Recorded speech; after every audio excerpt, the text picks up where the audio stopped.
السلام علیکم، صبح ٹی وی میں خوش آمدید۔ میں ہوں ملک نعمان۔ ہم موجود ہیں تحریک لبیک پاکستان کی ریلی میں، جو کہ اس وقت نین چوک گولا والے سٹاپ پر پہنچ چکی ہے۔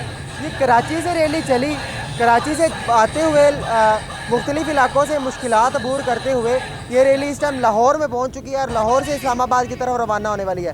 ہمارے ساتھ حلقہ پی پی 139 کے امیدوار اور پی پی 139 کے جو امیر ہے تحریک لبیک پاکستان کے، وہ موجود ہے۔ آئیے ہم ان سے جانتے ہیں کہ کیسا ان کا سفر گزرا۔ جی السلام علیکم۔ جی وعلیکم السلام۔ کیا حال ہے؟ ٹھیک ہے جی اللہ کا شکر۔ سب سے پہلے تو آپ مجھے بتائیں کہ ہم نے جو ہے کراچی سے لے کے لاہور تک سفر میں جو پارٹی کے امیر ہیں سعد حسین رضوی صاحب، ان کو ہم نے سائیکل پہ سفر کرتے بھی دیکھا، بائک پہ سفر کرتے بھی دیکھا، گاڑیوں میں بھی دیکھا اور گھوڑوں پر بھی دیکھا، اور جو ہے مختلف پیدل چلتے ہوئے بھی دیکھا۔ تو کیا وجہ تھی کہ ان کو اتنا کچھ کرنا پڑا؟ جی قبلہ علامہ سعد حسین رضوی صاحب رحمۃ اللہ علیہ، آپ ایک عظیم لیڈر نے امت مسلمہ دی کمان کر رہے ہیں، اور سعد حسین رضوی صاحب نے لوگوں کو دسیا ہے کہ ایک لیڈر صرف وڈیاں گڈیاں بھی نہیں پھر سکتا، بلکہ وہ سائیکل تے بھی بیٹھ سکتا ہے، وہ ٹریکٹر تے بھی بیٹھ سکتا ہے، وہ ایک موٹر سائیکل تے بھی بیٹھ سکتا ہے۔ اصل لیڈر دی پہچان نہیں ہوتی ہے کہ وہ اپنے کارکنان دا جڑا ساتھ دے انہاں دے نال جڑا جس طرح کارکنان سائیکل تے بیٹھن وہ بھی کہ جناب میں بیٹھ سکتا۔ اصل لیڈر دی پہچان ہے نہ کہ ہیلی کاپٹر دے اندر جناب لیڈر سفر کر رہے تھے وہ دی عوام مر رہی ہے، بلکہ ایسا نہیں۔ سارا لیڈر الحمدللہ یہی دسنا چاہ رہے کہ لوگوں وہی لیڈر ہوئے گا جڑا عوام کے دکھ میں شامل ہوگا۔ کیا سیکیورٹی تھریٹس نہیں تھے سعد حسین رضوی صاحب کو آتے ہوئے رستے میں؟ بابا جی رحمۃ اللہ علیہ سعد حسین رضوی صاحب کے والد تحریک لبیک کے بانی تھے۔ وہ آپ سے کسی نے سوال کیا کہ بابا جی آپ تو اکیلے چل پڑتے ہیں، اکیلے ہوتے ہیں آپ، تو آپ امت مسلمہ کے لیڈر ہیں۔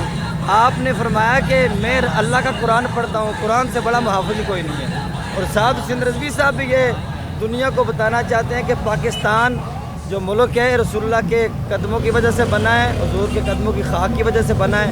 یہاں پر خطرہ اسی کو ہوگا جس نے قوم کو لوٹا ہے، جس نے قوم کو 70 سالوں سے لوٹا ہے اسی کو خطرہ ہوگا۔ جس نے قوم کو نہیں لوٹا، قوم بھی اس کی اپنی ہے، ملک بھی اس کا اپنا ہے۔ تو کیا آپ کو لگتا ہے کہ آگے مطالبات جو ہیں وہ حکومت پورے کرے گی؟ جی حکومت کو کرنے پڑیں گے انشاءاللہ، وہ کرے گی پورے۔ دیکھو ہمارا مطالبہ عوام کے لیے، ہمارا مطالبہ یہی ہے کہ عوام کو ریلیف دو۔ عوام غریب ہے، تیل سستا کرو، ڈاکٹر عافیہ صدیقی کو رہا کرو، قوم کی بیٹی ادھر کافروں کے قبضے میں۔ ہمارا مطالبہ تو یہی ہے نا، ہم تو یہ تو نہیں کر رہے کہ ہمیں وزیر اعظم بنا دو۔ ہمارا مطالبہ یہ ہے کہ عوام کو ریلیف دو، عوام کے لیے جناب آسانیاں پیدا کرو۔ عوام مر رہی ہے اس وقت، تو اگر نہر فراق پر بکری کا بچہ بھوکھا مر جائے تو حضرت عمر کہیں کہ مجھے جناب قیامت والے دن اللہ تبارک و تعالیٰ پوچھے گا تو کیا یہ اسلامی ریاست نہیں ہے؟ کیا تھر کے بچوں کا کیا بنے گا؟ بچیاں مر رہی ہیں، بچے مر رہے ہیں، ان کا کیا بنے گا؟ بھوک سے لوگ مر رہے ہیں، ان کا کیا بنے گا؟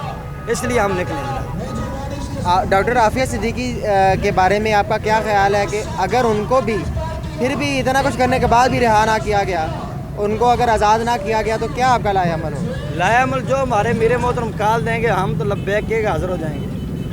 جی، اور پٹرول کے حوالے سے کہا جا رہا تھا کہ پٹرول سستا کیا جائے گا، جو کہ آپ کراچی سے لے کے یہاں لاہور میں پہنچ گئے ہیں، ابھی تک کوئی ہمیں بس افواہیں نظر آ رہی، پٹرول سستا ہو جائے گا نظر ہوتا ہوا نظر نہیں آیا۔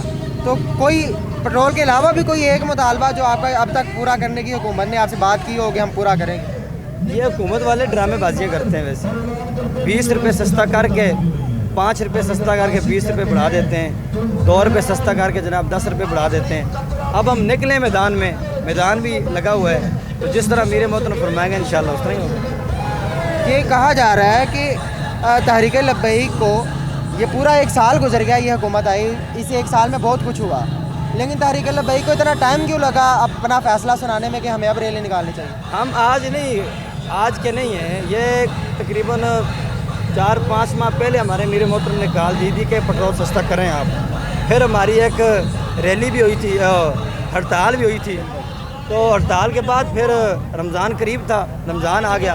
رمضان میں ہمارے میر محترم نے فرمایا تھا کہ ہمیں تراویحاں پڑھنے دیں، انشاءاللہ آپ سے دعات کریں گے۔ اب عید گزر گئی ہے، عید کے بعد امیر محترم نے فرمایا کہ 11 تاریخ کو ہم انشاءاللہ پاکستان بچاؤ مارچ ریلی نکالیں گے کراچی سے اسلام آباد۔ تو جو ہمارے یوتھی ہیں نا، یوتھی ہے یہ تحریک انصاف والے، یہ کہنے لگے جی کہ 14 کو الیکشن ہے تو 11 کو آپ نے ریلی نکالنی ہے، آپ تو حکومت سے مل چکے ہیں۔ امیر محترم نے فرمایا کہ بیٹا تم اس طرح کرو، 11 کو 14 کو الیکشن کروا دو، ہم 22 کو نکل آئیں گے انشاءاللہ۔ تو ہمارے امیر محترم تو اپنی گل پہ پورے اترے ہیں، انشاءاللہ 22 کو ہم نکلیں تو کراچی سے لے کے جناب ادھر لاہور میں پہنچ جائیں تو انشاءاللہ اسلام آباد تک جائیں گے، تو یوتھیوں نے تک نہیں کر سکا کچھ بھی۔ اچھا ایک آپ سے میرا چھوٹا سا اعتراض ہے معذرت کے ساتھ، آپ نے مطلب جو ابھی لفظ بولا یوتھیے، یہ عوام کے لیے ہی بولا ہے، تو کیا ایسا نہیں ہو سکتا کہ ہم ساری عوام کو اپنا بھائی سمجھیں اور اس طرح کے ناموں سے نہ بلائیں؟ دیکھیں جو بھی اسلام کے راستے میں آئے گا نا، جو بھی اسلام کے راستے میں آئے گا وہ اس کا نام اسی طرح لیا جائے گا۔ اب عوام کو پتہ نہیں ہے، اب انہوں نے کیا کیا ہے، کیا عوام کو نظر نہیں آتا؟ انہوں نے سرکاری املاک کو جناب جلایا ہے، انہوں نے پاکستان کا اربوں کا نقصان ہوا ہے، فوج کے خلاف چلا گئے ہیں، اے جناب اداروں کے خلاف گئے ہیں۔ تو یہ جو عوام کو بتا رہا ہے، یہ جو کر رہے عمران خان، جو عوام کو بتا رہا ہے کہ عوام پاگل ہے، اس کے پیچھے لگ جاتی ہے۔ یہ بھی تو عوام ہے نا جو ہمارے ساتھ ہے، کیا یہ عوام نہیں ہے؟ کہ یہ روٹی نہیں کھاتی، یہ ملک پاکستان میں رہتی نہیں ہے، یہ بھی تو رسول اللہ کا کلمہ پڑھتی ہے، انہوں نے کلمہ پڑھا ہوا ہے۔ تو جب یہ عوام ان کے پاس کوئی حکومت رہی ہے، کوئی نظام نہیں ہے، اگر یہ دین کے لیے، عوام کے لیے آواز اٹھائیں گے، عوام کے لیے نکلتے ہیں، ڈاکٹر عافیہ صدیقی کے لیے آواز اٹھائیے، غریب کے لیے آواز اٹھائیے، تو کیا انہوں نے صرف ناچنے کے لیے آواز اٹھاتے ہیں؟ اچھا جی، حاجی احمد نارو صاحب، آپ مجھے یہ بتائیں ہمارے ملک میں جو سیاسی صورتحال اب چل رہی ہے، کیا آپ کو لگتا ہے کہ یہ سیاسی صورتحال ہونی چاہیے ملک میں کہ کسی کو گرانے کے لیے ان کے ساتھ جو کچھ بھی ہمارے ملک میں اس وقت ہو رہا ہے، جیسے بھی لوگوں کو کھینچا جا رہا ہے، کیا یہ سیاسی انتقام یہ صحیح ہے؟ نہیں، یہ بالکل ٹھیک نہیں ہے جو ان کے ساتھ کیا جا رہا ہے نا، جنہوں نے ملک کو لوٹا اور دوبارہ آ کر پھر ملک کی جو بلڈنگیں ہیں، جو کوئی چیزیں ایسی جلا دی ہیں، دیکھو نا فوج والے ہیں جو بھی، ان کے ساتھ تو ایسا نہیں ہونا چاہیے۔ بالکل، کوئی پرائیویٹ تو ہو تو بندہ برداشت کر لیتا ہے، لیکن جو آدمی سول میں ہے، جا کے آرمی کا کچھ کرتا ہے ایسا، تو ان کے ساتھ تو ایسا ہونا چاہیے۔ 9 مئی کا جو واقعہ ہے یہ تو بالکل ہی اپنا علیحدہ ہوا ہے نا، بالکل ایسے ہی ہے۔ ایسے تو نہیں ہے کہ جو مرضی اٹھے تو جو مرضی جلا دے۔ کراچی سے ہم آئے ہیں، ادھر سے دیکھو ایک پتہ بھی نہیں کسی چیز کا ہلا، ایک گملہ نہیں ٹوٹا کسی کا، 1 روپے کا کسی کا نہیں کو دینا لینا ہے، کوئی چائے وغیرہ کسی کا فری میں نہیں پی ہے، کسی کا کچھ بھی نہیں کیا ہے۔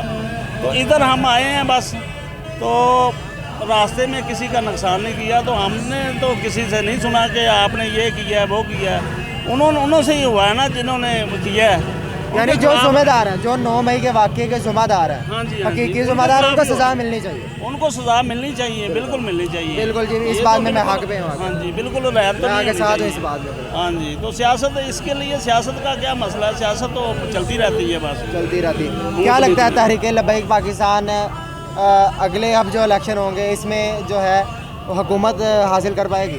انشاءاللہ بھرپور طریقے سے یہ حکومت جو بھرپور طریقے سے یہ لی جائے گی، ایسے نہیں ہوگا کہ اپنا تھوڑا بہت ووٹوں کے ساتھ، بالکل لیڈ کے ساتھ ہم جیتیں گے انشاءاللہ۔ نیکسٹ پرائم منسٹر سعد سے عریضی صاحب ہوں گے؟ جی انشاءاللہ۔ جی بہت شکریہ۔ یہ ہمارے ساتھ تحریک لبیک پاکستان کی لیڈرشپ ہمارے ساتھ موجود تھی، تحریک لبیک پاکستان کی، اور انہوں نے اپنا نظریہ بتایا کہ کس نظریے سے نکلے ہیں اور آگے ان کا کیا لائے عمل ہوگا۔ اسی کے ساتھ مجھے دیجیے اجازت، اللہ نے کے بعد۔